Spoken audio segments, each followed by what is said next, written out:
Hello everybody, welcome back to Screenstars, welcome to another double review. Today's double review focuses on Robocop 2 and Robocop 3. Now recently on the channel I did a classic film review for Robocop, the 1987 sci-fi classic. I don't think anybody can deny that it is a classic.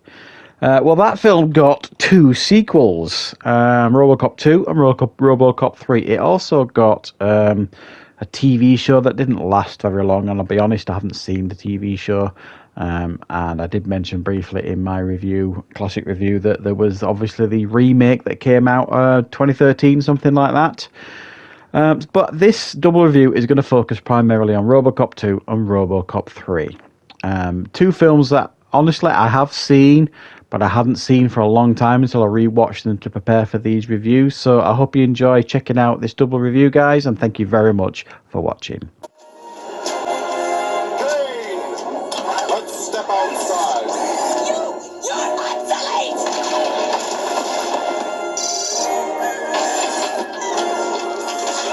Take it over, creep.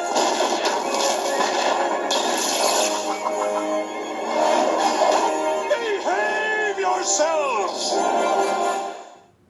Now, Robocop 2 was released in 1990, I believe, and it starred, once again, Peter Weller and Nancy Allen. And it was directed by Irving Kershner, if that name sounds familiar. He directed Empire Strikes Back, and I believe this was his final film that he directed. Now, this continues the story of Murphy, also known as Robocop. Now, this time, the film focuses on, there was like a new drug on the streets called Nuke. There is like a drug dealer called Kane, played by Tom Noonan, who is pushing this new fashionable drug on the street. Robocop's determined to try and get it off the streets. The police strike that was kind of being hinted at heavily in the first film, and we saw little bits of that, is pretty much in full effect here in the second film. OCP is really pushing hard. They want to get New Detroit built, so they're wanting kind of the city to eat itself up, really, but Robocop just won't allow that. So he kind of goes on like a personal vendetta to try and take Kane down. He gets bested by Kane and his cronies, chopped into pieces, and OCP take him back, but they kind of reprogram him to be like a caring, sharing Robocop, which makes for a few light scenes in the film. Once he gets back to his normal self, he hunts down Kane, takes him down. However, OCP have got a plan. They want to create a new Robocop, another Robocop, Robocop 2, but all of their subjects go mad, basically. They can't create a new Robocop successfully. However, there's a new woman on the block who thinks there might be somebody out there who might find it desirable. And when she sees Kane, this drug dealer who's been taken down and is on life support, she sees him as the perfect test subject. So his brain is removed, put in this new machine, Robocop 2, and they don't really adjust for the fact that he's a drug addict and he will do anything to get hold of Nuke, whether he's in or out of this Nuke Robocop suit. But it's up to Murphy and Lewis to take down this new threat. So Robocop 2 then. Now, I've always thought that Robocop 2 was a decent sequel. It's one I used to enjoy watching when I was younger. I thought, you know, but watching it now, and it's probably a decade, maybe longer since I last saw Robocop 2, I can absolutely see the flaws in it. Watching it now as from a more critical perspective, I do think aspects of this film are enjoyable. I think the tone of it is on par with the first one, even though I think they've kind of dialed down some of the violence a little bit. I don't think it's as violent, obviously, as the first one. I mean, that had, you know, ultra violence, really.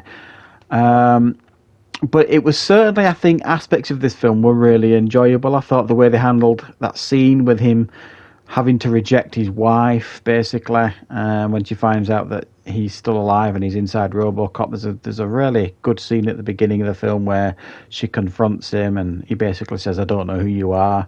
And that was good, and that was some really good acting from Peter Weller, I thought, there. I think the major problem with this, this film is, I think, quite enjoyable up until he takes down Kane. And then the last act becomes rushed. I mean, really rushed. And for me, absolutely spoils the film for a lot of different reasons, you know. This build up for this new Robocop, this Robocop 2, it's built up, and then when it's revealed, it's a bit like, it's not that great, and the effects aren't great. It's just like a big lumbering thing. Obviously, it's not going to be as effective or as intelligent as Robocop or anything like that. So I do think aspects of this film work, but I do think the ending was absolutely rushed. But I think it's certainly a watchable sequel, which is why I'm going to give this one a 7 out of 10. Taking the future, what? And giving it back to the people. Robocop 3. How may I help you, officer? By resisting arrest. Robocop 3 was released in 1993, and this one was directed by Fred Decker, who directed The Monster Squad, I believe. And this time, they obviously couldn't get Peter Weller back, although he did show interest in Robocop 3, but it clashed with a film he was doing, David Cronenberg, Naked Lunch, I believe it was, so he couldn't do it.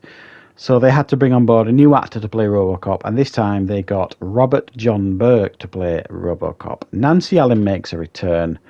And this time on Robocop 3, it essentially focuses on the people of Detroit are being evicted. So OCP have kind of upped the ante here. They need to get people out so they can build a new Detroit sort of thing. So they're kind of forcibly evicting people from their homes this time round. Robocop becomes involved in this. He joins like an undercover like resistance outfit to try and get rid of these thugs that are driving people out of their homes. There's a whole ninja robot. I mean, yeah, it's not great, this one, guys, unfortunately. Now, this is one I had seen a couple of times in the past. I don't remember particularly having a great deal of love for this way back when. I'm certainly rewatching it for this review. This is the dark sheep of the family for sure in regards to the Robocop films. It is pretty poor in many aspects. Now, in regards to positives, I do actually think Robert John Burke does a decent job at playing Robocop. He's no Peter Weller, and that's obvious. But I think he does a decent job with the movements. His jawline looks similar to Peter Weller. With the masks off, he looks similar to Peter Weller. So I thought they probably did the best casting they could in the situation that they were in. Nancy Allen, however, while she's fine in the film, she's not in it that much. She kind of dies in probably one of the worst death scenes I've ever seen. It's not a very good death scene. And for me, I think the biggest crime of this film is I think it's a PG-13 or something like this. They've just dialed the violence down completely. I don't think there's any blood in this one, and if there is, I can't remember. There's just so many things, so many missed opportunities, I think, with this film. And so many things they do that are just quite cringy. There's a kid in the film that has got this little compact computer that she can unwrap and take everywhere, that she can control Ed 209s with. She can hack into pretty much any system that she wants, and she can even hack into this robot ninja and stuff. You're just thinking, can I have one of them computers? That seems like a really good computer, and whoever's programming these other things needs shooting, because if a kid with a little laptop can break into your systems, you're not doing a very good job. I think Frank Miller as well was involved in writing this. If it's the Frank Miller I'm thinking of anyway. If not, if it is, God almighty. Must have spent half an hour on it.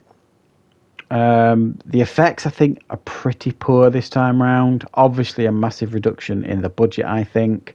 Some of the effects I just think are very, very poor. Some of the action's fairly lackluster. There's flying effects in it. And yeah, this ninja robot, you know, is one of the worst anticlimaxes I've ever seen. This ninja that can flip about and use samurai sword, and it's actually essentially it's a ninja robot.